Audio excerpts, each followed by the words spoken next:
आज आहे दीप अमावस्या आणि उद्यापासून आपल्याकडे श्रावण सुरू होणार आहे आणि श्रावण सुरू झाला की आपल्याकडे उपवासाला सुरुवात होते.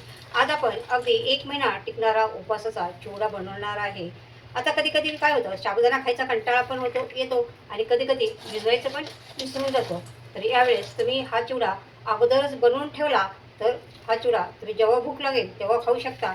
ऑफिसला टिफिनमध्ये घेऊन जाऊ शकता. प्रवास करायचा असेल तर प्रवासाला पण हा चिवडा घेऊन जाऊ शकता. अचानक आपल्याकडे पाहुणे आले तर हा चिवडा तुम्ही त्यांना खायला देऊ शकता.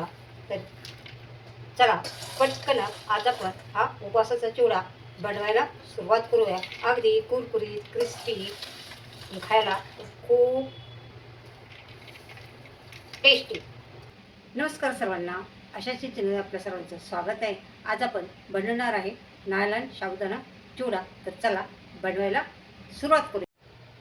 साबुदाणा चिवडा बनवण्यासाठी लागणारं साहित्य: 1 वाटी नायलॉन साबुदाणा आहे, पाऊण वाटी शेंगदाणे घेतलेत, 2 बटाटे घेतलेत, 7 ते 8 हिरव्या मिरच्या कट करून घेतलेल्या आहेत, 2 चमचे इतकं पिठी साखर घेतलेली आहे आणि चवीनुसार मीठ घेतलेलं आहे.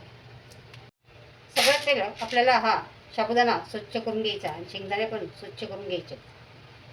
पण हा उपवासाचा चिवडा बनवतोय म्हणून त्यासाठी आपल्याला शेंगदाण्याचं तेल घ्यायचं आहे आणि तेल गरम करायला ठेवलेलं आहे. कढईमध्ये तेल चांगलं गरम होऊन द्यायचं आहे. तेल चांगलं गरम झालेलं आहे.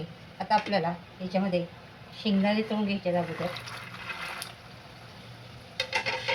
आता आपल्याला इथं गॅस कमी करायचा आहे आणि शेंगदाणे आपल्याला कमी गॅसवरतीच तळून घ्यायचे आहेत, तेव्हाच ते कुरकुरीत क्रिस्पी होणार आहे. आता शेंगदाणे चांगले तळलेले आहेत. आता आपण हे काढून घेऊया. अगदी मस्त कुरकुरीत झाले, क्रिस्पी झाले, रंग पण छान आलेला आहे. आवाज पण बघा. आता आपल्याला हा साबुदाणा तळून घ्यायचा आहे. तेल चांगलं गरम झालेलं आहे. आता झाऱ्यावरती साबुदाणा घ्यायचा आणि गॅस आता आपल्याला इथं फुल ठेवायचं बरं का.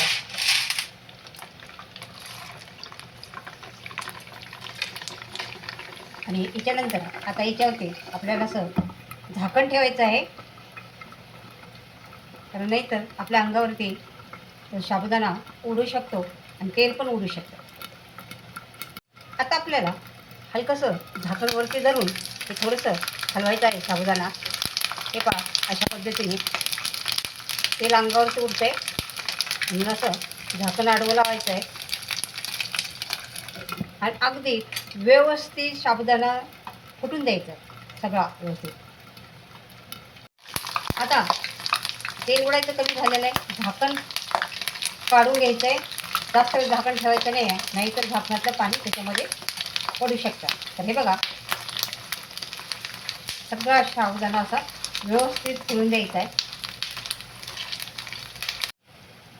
बघा, अगदी सगळीकडनं साबुदाणा व्यवस्थित फुललेला आहे आणि आता तडतड व्हायचा आवाज पण कमी झालेला आहे. आता हे साबुदाणा आपल्याला काढून घ्यायचा आहे.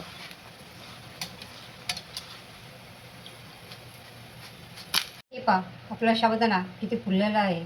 कलर पण किती छान आलेला आहे.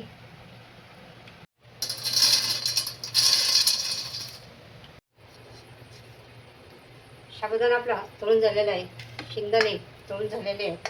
आता आपण या बटाट्याचे छिलके काढून घेणार आहोत. आता बटाटा तुम्ही नाही घातला तरी चालेल. आता पटकन खायचा असला तर बटाटा घालायचा आणि जास्त दिवस ठेवायचा असला तर नाही घातला तरी चालेल. आता तुम्ही बटाट्याचा खीस करून वाळवून ठेवला असला तर ते पण तळून या चिवड्यामध्ये तुम्ही घालू शकता. आता आपल्याला हे बटाट्याचे असे पातळ पातळ चिप्स काढून घ्यायचे आहेत. हे पहा, असे चिप्स करून घ्यायचे. आपल्याला पातळ पातळ काप करून घ्यायचे त्याचे. बटाटे आपले पहिले मी चांगलं स्वच्छ धुवून घेतलेले आहेत आणि छिलके करून घेतले. आता हे काप सगळे एका एका असे ठेवायचे आहेत आणि असे बारीक बारीक उभे काप कट करायचे आहेत. एकदम बारीक बारीक कट करायचे.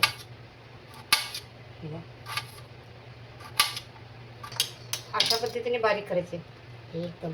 आणि आता हे एका कॉटनच्या नॅपकिनवरती ठेवायचं आहे आणि हे चांगलं पुसून घ्यायचं आहे.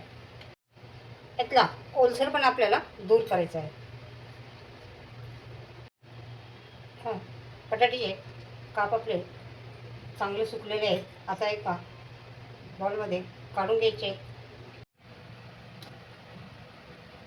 तेल चांगलं तापलेलं आहे. आता आपल्याला याच्यामध्ये हे सोडायचं आहे, काप सोडायचे आहे आणि अगदी कमी गॅसवरती कुरकुरीत क्रिस्पी होऊन घ्यायचे आहेत.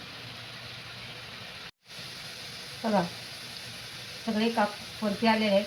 अगदी गॅस मी कमी केलेला आहे. मस्त कुरकुरीत क्रिस्पी होऊन द्यायचे. असा कलर येऊन द्यायचा. मस्त कुरकुरीत क्रिस्पी झाले.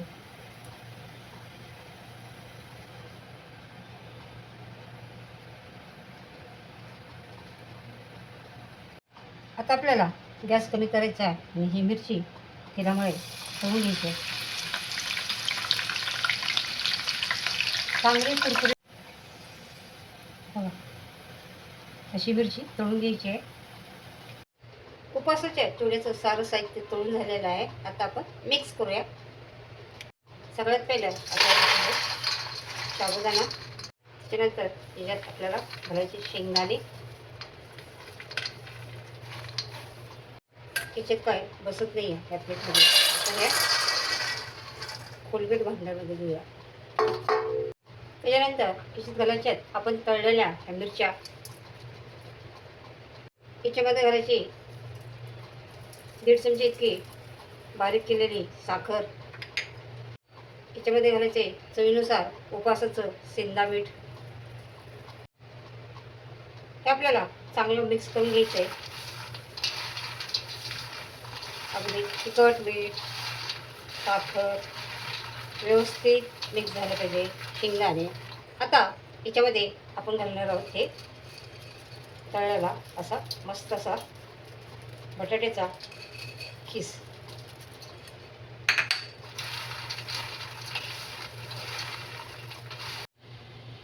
बघा उपासाचा कुरकुरीत क्रिस्पी असा आपला चिवडा तयार झालेला आहे. बघा दिसायला पण किती छान दिसतो आणि खायला पण खूप कुरकुरीत बघा आपण हा चिवडा टेस्ट करून बघूया.